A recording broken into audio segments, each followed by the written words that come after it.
Welcome into the Football Guys Fantasy Football Show. I'm Alfredo Brown, joined as always. I got Dave Kluge here. We're talking about the Week 3 waiver wire pickups.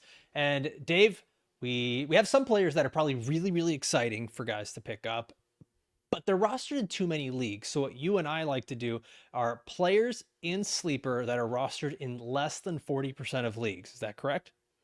I think that's the threshold. It seems to change on a weekly basis because you know how it is. Like late in the season, half the leagues are checked out at that point. I don't know. Right. 40% sounds good. Yeah, let's do 40% today. Yeah, and so like there's gonna be names like Bayshul, Tuten, Quinshon, Judkins, Ertz. Like some of these names, yeah, you're gonna hear that on a lot of places. A lot of those names, a lot of those players are already rostered in most leagues. That's how we get the comments of like, "What is this, an 8-man league? I want to play in your leagues." So we're not going to be talking about those guys. We're going to be talking about some of these deeper stashes, players that are going to be readily available for you, guys that you need to be adding to your rosters. And we'll kind of give you an idea of like, is this real? Do you need this player going forward? Is it a short-term rental? How much should you be spending on these players in Fab? And so, Dave, I want to ask you right here off the top, who is your number one waiver wire priority?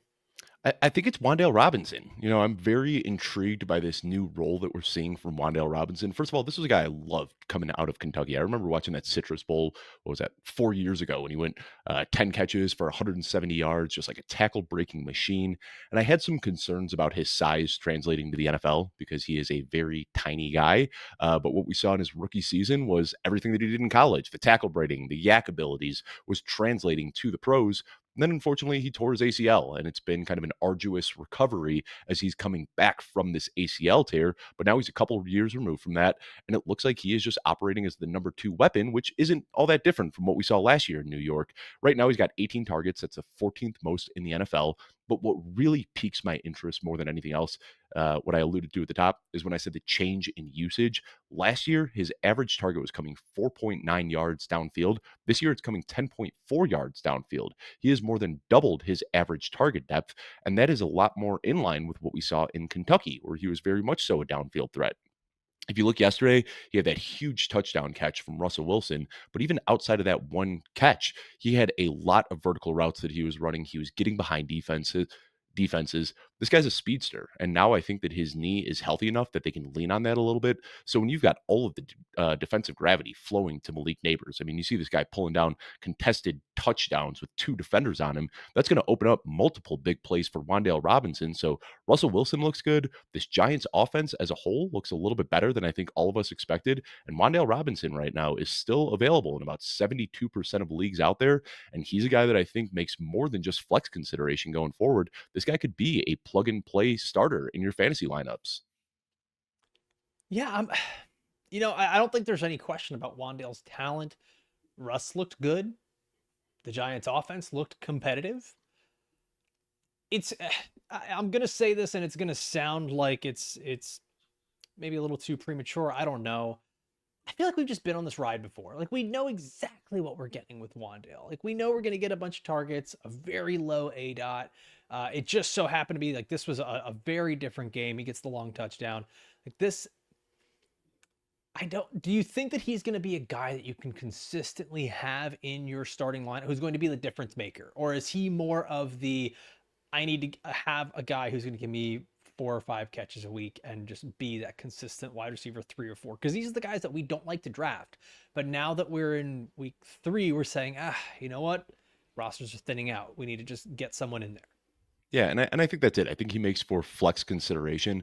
But the nice thing is, like we've always known, Wandale gives you a decent floor because of the volume. But like last year, just a laughably inefficient season. Like all of the targets in the world didn't matter because he was catching the ball 2, 3 yards off the line of scrimmage and picking up 2, 3 yards after contact, and that was kind of it. But I think what we saw, like this 142-yard outing, like that's kind of what I had hoped Wan'Dale Robinson would be when he was drafted into the league. And like last year, 71 yards was the most he had in a game. He doubled that yesterday because we now see these vertical routes. And I shared his route chart on Twitter yesterday. I said, if you showed this route chart to me blind, I would guess like 180 wide receivers before Wan'Dale Robinson because he was like exclusively running vertical routes yesterday. And that's what he can do. And it's just something he hasn't done since his ACL injury. So this is one where I think, I'd be willing to to splash like, 8 to 10% of my fab, especially if I've got some underperforming guys that I don't feel great about in my flex spot. I mean, he's probably going to be inside my top 36 receivers next week. He's a talented guy on an offense that has thrown the ball a lot. Russ Wilson looks in his bag, but more than anything, what really changes my stance on Wan'Dale Robinson is the change in usage that we saw yesterday, where he was running a ton of vertical routes. That's just something that we haven't really seen since he's come into the NFL, and it really, really piques my interest because it aligns with my prospect evaluation of him, where he is a very good vertical threat. Wan'Dale Robinson for me is the oatmeal of fantasy football. It is going to feed you, but you're not excited about it. I don't know. I feel like you are. You love oatmeal. You're an oatmeal guy, aren't you, I Dave? do. Yeah. Yeah. And I I think knew it. yesterday, I knew those it. vertical routes, it was just like sprinkling some chia seeds in there and getting me really excited. Jesus. All right. There we are. There we are. We got a chia seed reference this early in the episode. I think the guy for me that is going to be number one waiver priority because of the mystery box effect of it, because of what we're seeing so early in his career in this season, I think I'm going to go with Elic Ayomanor, who right now is one target behind Calvin Ridley for the lead on his team as the leading target earner for the Tennessee Titans, an offense that's going to have to throw a lot. Like we are seeing, defense is not good. The offense is going to be trailing. Is there going to be as many scoring opportunities as we'd like? Probably not.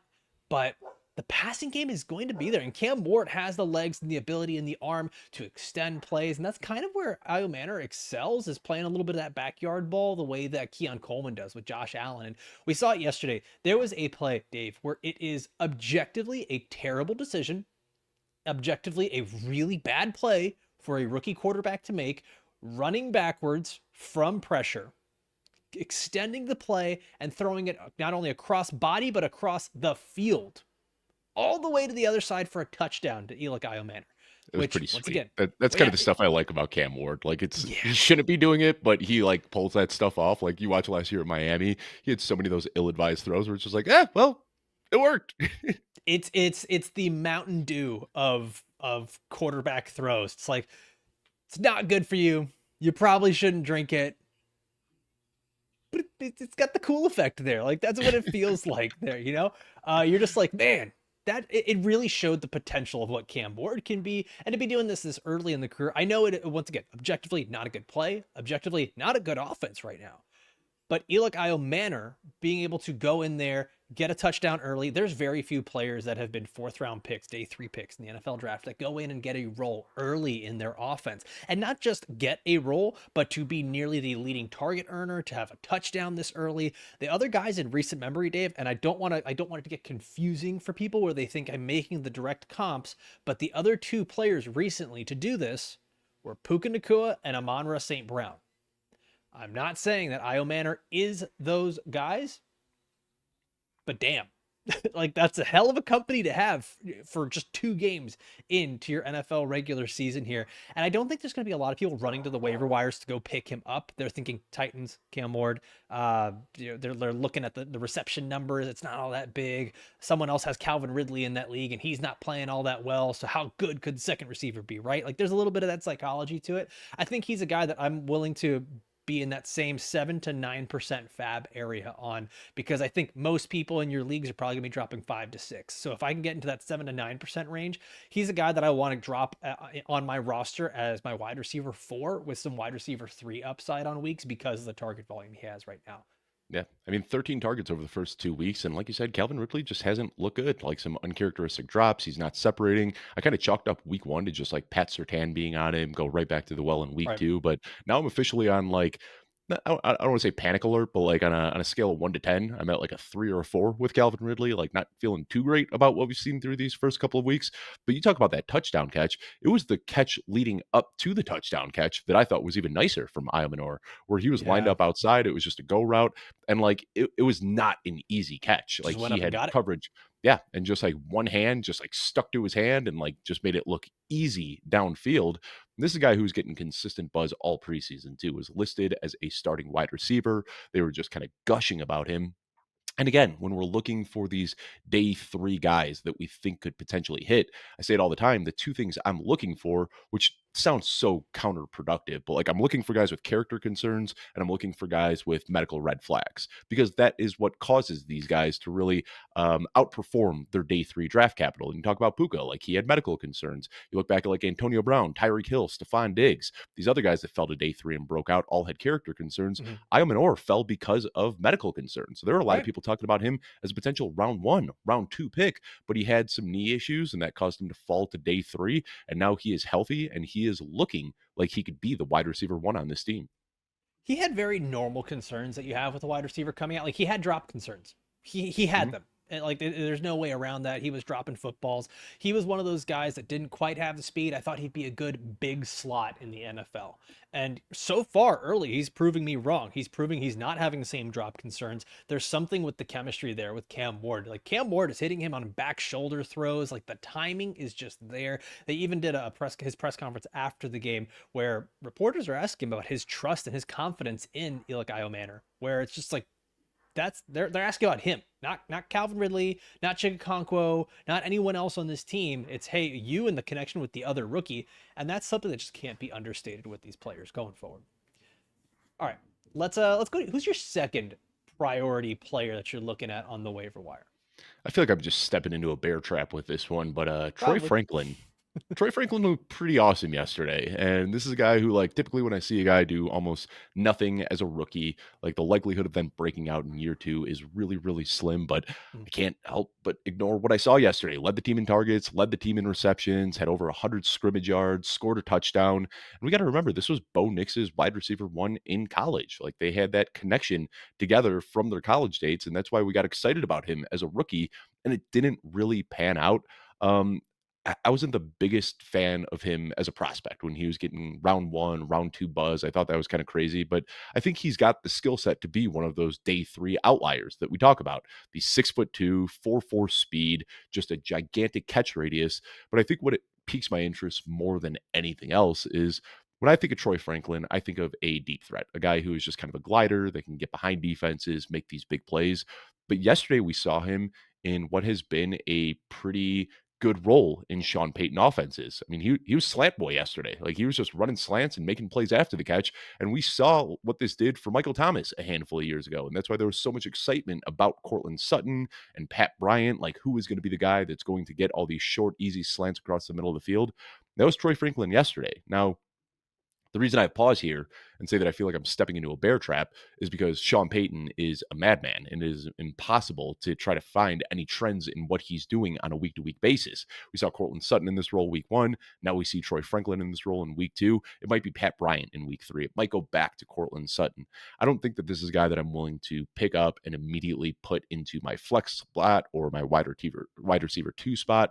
But I do think that there's enough here to notice. And if I can put, 2-3% of my fab on Troy Franklin, pick him up, stash him on my bench, and kind of see what develops from here, I think that's the route to take because this is a guy who has a lot of good measurables, has a lot of things to like in his prospect profile. And this was the first time we've really seen him used in this sort of role since he's come into the NFL.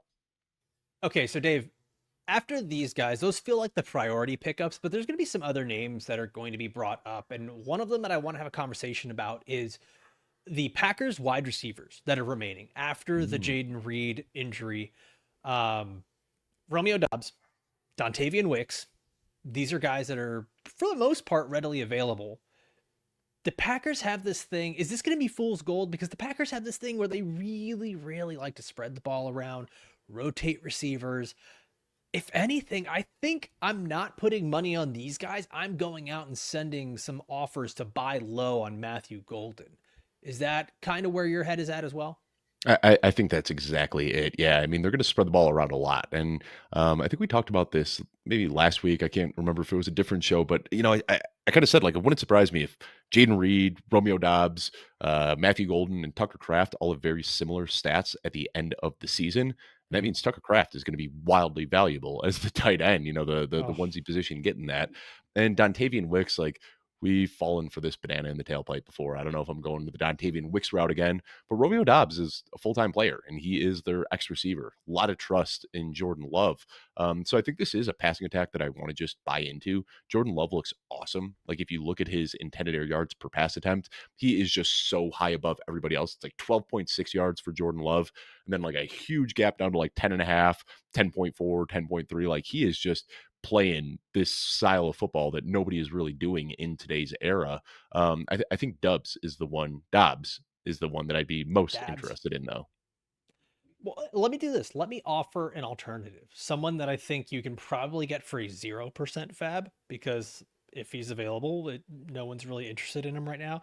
Jalen Coker, I think, is one of those interesting. If you need a deep wide receiver ad, like later, you know, for your roster, the Panthers are going to be passing this ball a ton. Whether it's good, whether it's bad, they kind of showed some resilience, being able to come back against the Cardinals yesterday. Bryce Young had just an atrocious start. Xavier Legette is just not happening. We're seeing the target volume going his way, and it's just not happening. They are not on the same page. He's not able to come down with the pass. He's not able to win consistently.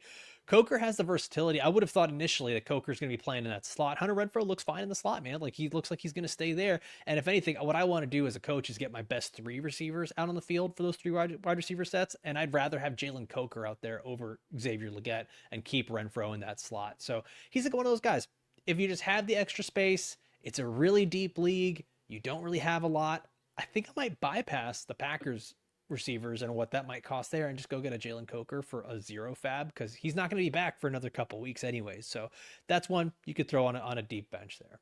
Yeah, I haven't heard when he's planning to come back, but yeah, I mean, just putting him in a flanker makes so much more sense. I know a lot of people are excited about Jalen Coker in the slot. I never really understood that because that's like all Hunter Renfrow does, and he had a very strong camp there. But if you look at what Jalen Coker did in college when he was at Holy Cross, it was just consistently making these huge downfield plays as a flanker. So I think having Tedero McMillan, who I got to say looked phenomenal. Like I'm doing Yeah. my rest of season rankings right now, and I'm struggling not to put him inside my top 12. He looks so good this early in the season. Excited about that. Renfro out of the slot looks great. And I think having Coker as that flanker, he can lean on his speed, contested catch abilities, ball tracking abilities, all the things that he does best. I think it'll make him a volatile weekly player, but with a huge ceiling on any given week. Now, Dave, there's running backs that are available, and a lot of these guys are the injury away running backs, but some of them are seeing their snap counts and their roles in the offense grow a lot. I mean, one of those guys is Kyle Monungai. Another one was Blake Corum this past week. LaQuint Allen, 10 out of 11 third down snaps. Bayshul Tuten, we mentioned him, his role growing, but he's rostered in too many leagues. Another guy who could become relevant once again after all the offseason hype is Chris Rodriguez, with Austin Eckler being Mhm. out for the year with an Achilles. So you're looking at some of these running backs, and I think there's like an obvious hierarchy here. Which running back are you most interested in out of this move away value group here? Yeah, I want to say the Kyle Monangai usage was very similar to the DJ Giddens usage last week, where the game was just over in the fourth quarter and he got some run there. And what we saw last week in a closer game for the Colts, Jonathan Taylor handled 100% of the backfield touches. And I think that in close games, if Chicago can, learn to hang in a game, that's probably what we'll see from Swift. But Monangai came in on cleanup duty, and that's good to know that even in a game with a healthy Roshan Johnson, he still got Didn't the play. touches. All Yeah. right. But Blake Corum is the one that really jumps out to me. Still available in 87% of leagues. And like we had clarity in the offseason that he had clearly beat out Jarquez Hunter to be the number two. But people, rookie fever and a quiet rookie season from Blake Corum just made him kind of cast aside. And he went undrafted in a ton of leagues. But what we saw last week, 70-30 split between Blake Corum and Kyron Williams, and I'm sorry, I Yep. say 70-30 split in favor of Kyron Williams, of course. But they asked Sean McVay after the game about that, and he said that's much more in alignment with what they want to do going forward. Blake Corum also punched the touchdown in. Now, this is something I talked about a lot last offseason. Egg all over my face for it, but there's a lot to like with Blake Corum. He's got advantages in age, size, college production, burst, strength, pass blocking. Like he is a very well-rounded running back. And I like Kyron Williams, but now we're seeing Blake Corum being able to do exactly what Kyron Williams can do. Where they're not tipping their hand. Last year, when Blake Corum would come on the field, they were running the ball. Now we see Blake Corum running routes. We see him as a pass blocker. We see him at the goal line. He can run inside. He can run outside. And that's what's so important in this Sean McVay offense is having a running back out there for one drive where they aren't tipping their hand to the defense. So I think this is kind of what we could expect going forward, kind of like 2 drives for Kyron and a drive for Blake Corum. But more than anything, I don't think you're putting Corum in your flex spot yet. But now we are very, very certain that he is the RB2 here, and he's a Kyron Williams injury away from being a top 10 running back. I think that's the big takeaway is that he's the clear RB2 in this offense because now all this backfield looks like is what every other backfield looks like, a 70-30 split, a 60-40 split. Like there's nothing that's all that actionable here except for the fact that Blake Corum is the RB2, written in stone over there in Los Angeles. To go back to the Monangai thing for the Bears, are you worried? Because DeAndre Swift just simply hasn't looked great. He's had he had himself a big run late in the game, but he hasn't looked great consistently. And the Bears offense have not been able to run the play action like they want to because teams aren't really having to respect the run. Is that something that worries you a little bit here? Like, could Monangai's role grow as the season goes? I mean, I don't know if there's a player that I'm like more sure of who he is than DeAndre Swift. Right. And these first 2 weeks just corroborated everything that I know about DeAndre Swift. Like he just runs into the back of his own offensive line 4 or 5 times in a row, and then suddenly gets loose for a 15-yarder, and then gets bottled up in the backfield for 5 more carries, and then gets 12 yards. Like that's exactly what he does. So I think that like people are going to look at the box score and see like, wow, 5.25 yards per carry against a very good Detroit defense, but that doesn't show all of the losses that he makes on the field. So this is one of those things where like I don't like DeAndre Swift as a player. He is so frustrating to watch. But the big play upside that he has keeps him on the field. I would like to see Monangai a little bit more involved. And Ben Johnson said after the game that he wants to see him a little bit more involved going forward. I don't know if we're going to see DeAndre Swift completely pulled off the field in favor of Monangai because Monangai doesn't have that big play upside. He doesn't have the burst. He doesn't have the pass catching upside. So I think Swift is going to retain his role, but it wouldn't surprise me one bit if by the end of the season, we're looking at like a 60-40 split in favor of Swift over Monangai. I think the big takeaway, though, is that Roshan Johnson was active in this game, didn't even see the field. So I think, any hopes for Roshan Johnson, we can just kind of bury at this point. Yeah. The other two running backs that I had listed here, Chris Rodriguez and LaQuint Allen. Rodriguez, I think, becomes interesting because I think he becomes immediately the short yardage back for the Commanders. I think he becomes more of a stability back for them in their backfield with Corey Krosky Merritt really still not getting the big role that I think a lot of people have wanted. Even when Austin Eckler had to come out of the game, it became Jeremy McNichols out there on passing downs. I think what's going to happen here is we're going to end up in a likely frustrating 3-man rotation here, where I don't know that any of these guys are going to have a lot of value until one of them just truly runs away with it. If I'm going for highest upside, it's probably Bill, Ja'Cory Krosky Merritt there with the explosive plays that he can make. Um, but man, in those deep leagues, yeah, I'll go ahead and stash Chris Rodriguez because he's another guy that's just one injury away from being a very relevant running back. Dave, what's your take on the Commanders' backfield here? When I look at the Commanders' backfield, what they've done since Dan Quinn has come there, it has been so very clearly just split down the middle, where you've got Yeah. your pass catching guy, and then you've got your kind of dirty work goal line short yardage guy. And last year it was Austin Eckler in the pass catching role and Brian Robinson Jr. in the short yardage role. This year it's going to be Ja'Cory Krosky Merritt in that Brian Robinson role, and now we're going to see Jeremy McNichols in that Austin Eckler role. And I think you make a good point because a lot of people are going to say like, "Oh, Austin Eckler's injured. That's going to open up the door for Ja'Cory Krosky Merritt." They played 15 snaps after Eckler got injured. Ja'Cory Krosky Merritt wasn't on the field for one of those. It was all Jeremy McNichols. So I think both of these guys are going to be pretty game script dependent. Like if they are underdogs going into a matchup, I might be interested in putting Jeremy McNichols in my flex spot, knowing that they'll be playing from behind and they'll have to lean on the pass a little bit more, get him involved. I mean, Jeremy McNichols, we got to remember, converted wide receiver. This guy is just like basically a wide receiver that plays out of the backfield. He's arguably a better pass catcher than even Austin Eckler was. But if it's a game where they are favorites and we expect them to win the game, that's where we saw Ja'Cory Krosky Merritt get so much of his production a couple of weeks ago when he was able to run loose in the fourth quarter. So This is going to be a frustrating backfield, and I think that you can try to predict the game scripts a little bit. However, that's a really tricky game, and underdogs often win, and favorites can lose. So you can find yourself in a potential trap here. I do like Chris Rodriguez as a stash, but he's not a guy that's going anywhere near my lineup unless Ja'Cory Krosky-Merritt were to get injured. Yeah, I don't think you're going out there and starting him. I think with a lot of these running backs, they're just stash and pray. Like, like that's all we're doing here. Um, LaQuint Allen, I think, is just one of those names I'm going to keep bringing up because it's interesting. Because I think him being out there on 10 of 11 third downs gives him some Mhm. sort of value.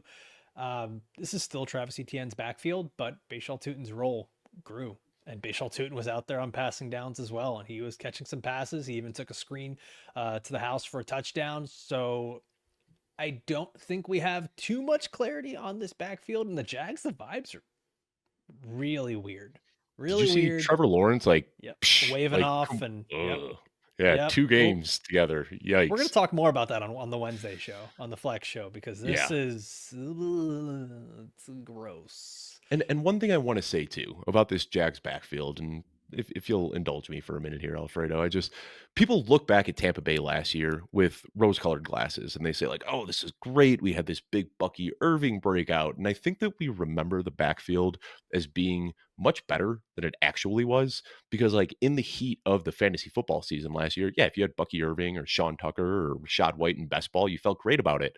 But when it comes to managed leagues, we never had a clear read on what that backfield was going to be until like week 16 when it's like, okay, Bucky kind of pulled away and now we can play him through the fantasy championship. And that's why people remember it with these rose colored glasses because Bucky Irving was a league winner. But the reality is, we got 14 weeks of like, who is the guy? Like, remember when we all thought it was going to be Bucky Irving? And then Sean Tucker comes out with like a 17 touch performance and he's the lead back. And then we put Sean Tucker in our lineup and then Rashad White's the guy. And then we put Rashad White in our lineup and Bucky Irving's the guy.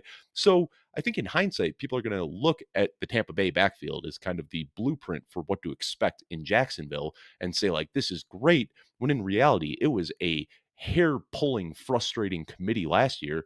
And I think that might be where we're headed with Jacksonville. Like, don't be surprised if one random week we're just like, why is Travis Etienne on the shelf and Bayshul Tuten runs free? Everybody puts Bayshul Tuten in their lineup the next week. And then Travis Etienne's the RB1 and Bayshul Tuten isn't getting a lot of work. This is just how Liam Cohen deploys his backfields. So while there's a lot of excitement and it's understandable, don't be surprised when this ends up being really frustrating to get a read on over the next few months.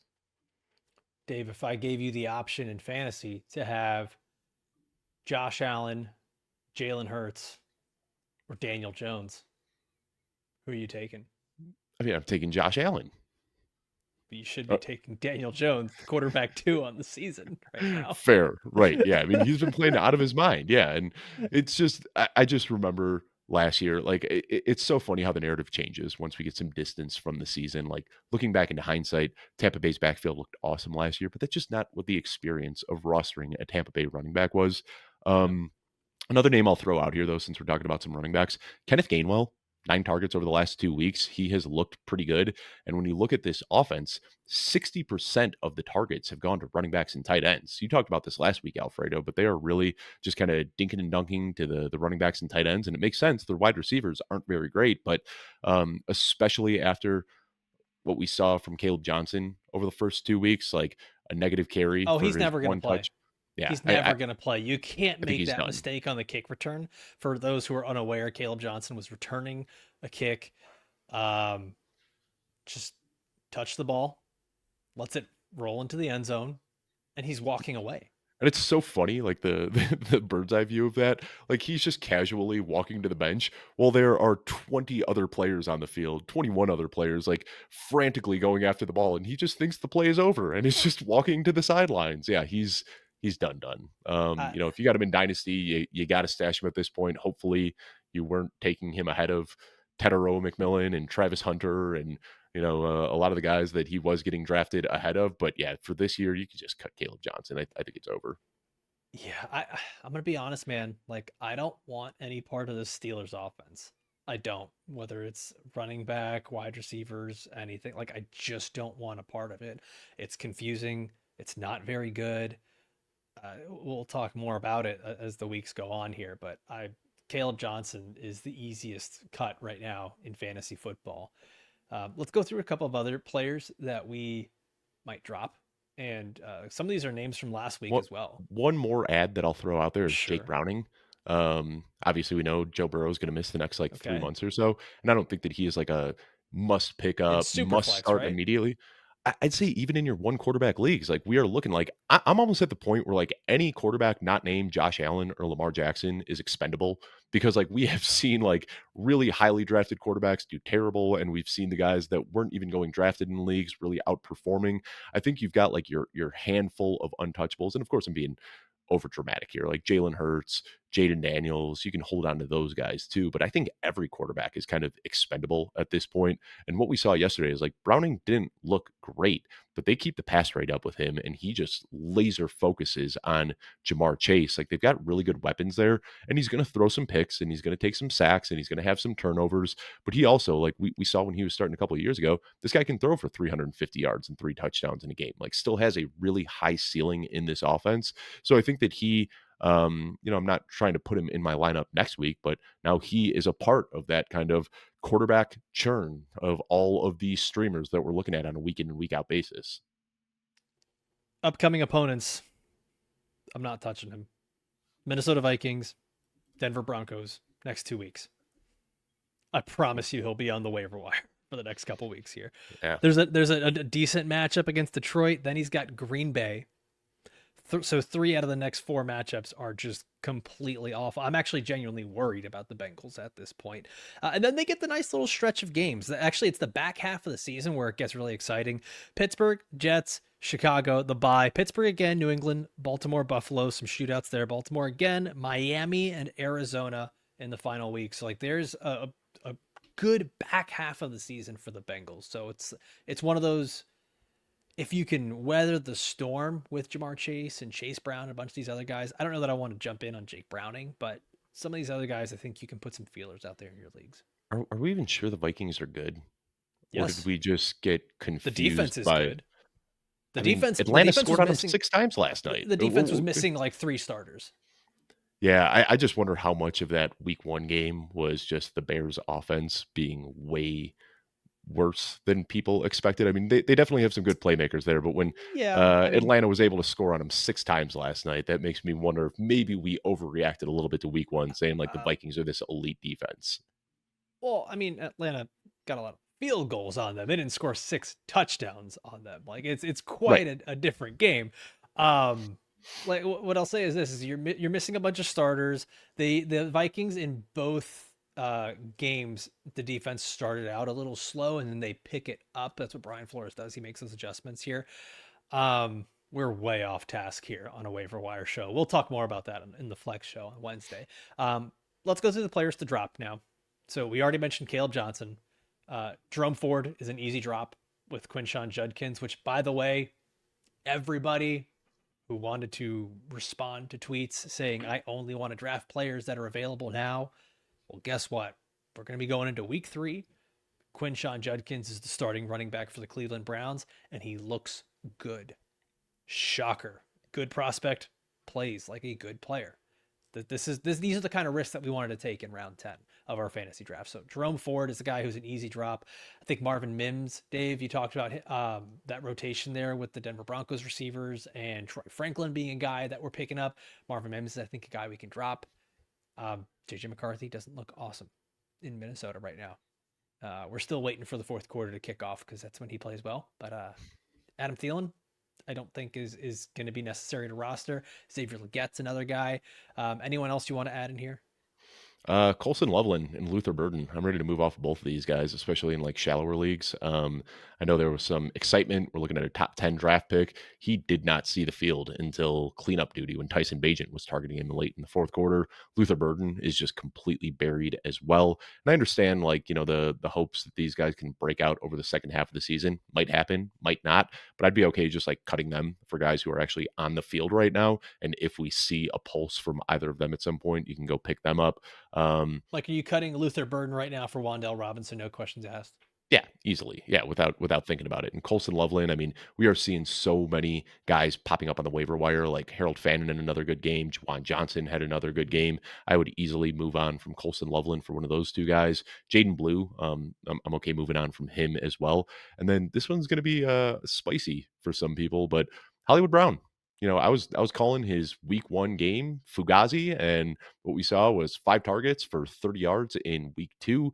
Tyquan Thornton was getting the more valuable touches. Travis Kelce was getting the looks near the red zone. And this is kind of what I saw in week 1 was that they were kind of like forced by necessity to put Hollywood Brown in a role that he isn't really suited for. And then with a week to game plan, Hollywood Brown went back to being the inefficient, low volume player that he's been since joining Kansas City. I picked up approximately 0% of Hollywood Brown after week 1. We talked about that on last week's waiver show. This Yep. was a guy that your league mates are going to go and spend a lot on, and we did not find him to be worth it. Mhm. And actually, we had a pretty good what's called week 2, right? Week 2 waiver wire show there. Some like Juwan Johnson gets himself a touchdown. Kayshon Boutte gets himself a touchdown. Harold Fannin still getting the targets and the usage that we want to see. Um, Yeah, I'm looking right now. Hollywood Brown, his consensus weekly ranking. When I say consensus, you, the listener, can probably fill in the blanks of what I'm talking about. He was inside the top 30 last week. Like, I don't know what we were doing getting that excited about Hollywood Brown. I think it's when you see something crazy like what was it? I got it wrong on the show last week. You got it wrong on the show last week, but then we got it right in the comments. Was it 16 targets? Yes, 16 Yeah. targets, which like I understand that's gonna get some people Yeah, excited. there's going to be a little bit of the excitement, but yeah, I think about the Chiefs offense, we got to deep dive on that on Wednesday. We have to talk about this because it is broken beyond repair. It just looks awful. Patrick Absolutely Mahomes on awful. pace for over 1,000 rushing yards, just like we all expected. Matt Nagy, Oh, man, like just throw him in the barracks. Pat Mahomes, dude, and the Chiefs. It's just yeah, it's not looking You great know how right now. heartbreaking it was as a heavy Travis Kelsey bags to see him targeted at the goal line and like a touchdown that like prime Travis Kelsey is scoring 100 out of 100 times, just like wide open. Ball hits him right in the hands. He's got a foot on the goal line, and a defender just like takes the ball out of his hands and returns it for 50 yards. And it's just like, wait, what? No, like that's where Travis Kelsey is supposed to score. It's been rough for the Chiefs. Dave, Monday Night Football tonight. Yep. We got Chargers Raiders and Bucks Texans. You think there's anyone from either of these teams? Because we're doing a little bit of the projecting because we record this on Mondays. Do you think there's anyone from these teams that might come out and surprise us and be a guy that gets added to this waiver wire list here? That's a good question. I like this. Jaden Higgins, I don't think that he's available in a lot of leagues, but he was pretty I like involved that. last week when a lot of people weren't expecting that. And then I think the one that could surprise a lot of people, Rashad White was basically a zero last week, but he looked good on his limited touches. Bucky Irving, we talked about it on the Flex show that we did last week. Bucky Irving, the volume was there, but he did not look very good. So Rashad White got cut from a ton of leagues last week. And now I'm wondering with a week to kind of regroup and look at the film and see what worked and what didn't. I'm looking right now. Rashad White is still available in about 60% of leagues. There you And go. if he comes out with a little bit more of a role this week, he's a guy, if you've got the spot, like if you're in one of those leagues that allows you to cut players that have already played, if you can pick Rashad White up now and stash him before this game, I think that he is worth holding on to. Yeah, I think this is going to be interesting to see how these play out here. Um, Najee Harris too. I'm looking at it yeah, right now. Najee Harris is still available in like 50% of leagues out there. He got touches coming off of like 2 practices after missing all of preseason. I think that role's only going to grow. Marion Hampton is very good. He's going to be the lead back there, but Najee Harris still has elite injury away contingent upside. I want to see what happens with the Raiders pass catchers this week. I know that right now the reports are like 50-50. Brock Bowers is expected to go, but a lot of medical professionals saying that they don't expect them to see him go. We'll find out what happens there, but I'm curious to see what happens with any of these Raiders pass catchers. I think it's one of those, Dave, where like you said, if you could drop someone who has just been inefficient for you and not effective, and you can grab one of these, whether it's Dante Thornton or Jack Besh or any of these guys that can be pass catchers for you, even a Michael Mayer. I'm intrigued to see which one of them can pop off. Each of these guys has had their moment where they've looked good in one or two plays. Someone is eventually going to take over a bigger role there. So I'm curious to see what ends up happening there. Dalton Schultz also 5 targets last week. Yes. Again, like this is just like I am not a big Dalton Schultz fan, but he's been banged up. Like feels like he's just been dealing with injuries ever since joining the Texans and looked pretty good last week. So again, like we're talking about moving on from Evan Ingram and Colston Loveland and some of these really disappointing. Like I'm even at the point I don't know what the heck to do with TJ Hawkinson and Mark Andrews, but these guys have just been terrible so far. That I think even if I have those guys, like I'm at the point where I want to pick up and stash a tight end too, just to hope that maybe I have a better option next week. You're stashing a Texans running back? Damian Pierce, Woody Marks. We're staying away from Mm, that. mm. I hope Nick Chubb can stay healthy. That's what I'll say about this. But man, it's bad. It's bad. Houston Texans, they might be a 3 or 4 win team this year. Mm. Well, guys, I think it's going to be a wrap for us on the week 3 waiver wire pickups. We're going to be back again on Wednesday with our Wednesday Flex show. We're going to be giving you guys all of our observations, our takeaways from last week of fantasy football and how it can help you win in your upcoming week here. So make sure you are subscribed to the channel, either it's on YouTube or on Apple or Spotify podcasts, of course. And always take the time just to leave a review. It's such a big help for us as a podcast, helps us grow and get to do more. As always, I want to thank everybody for watching or listening all the way through. We'll see you next time. Adios.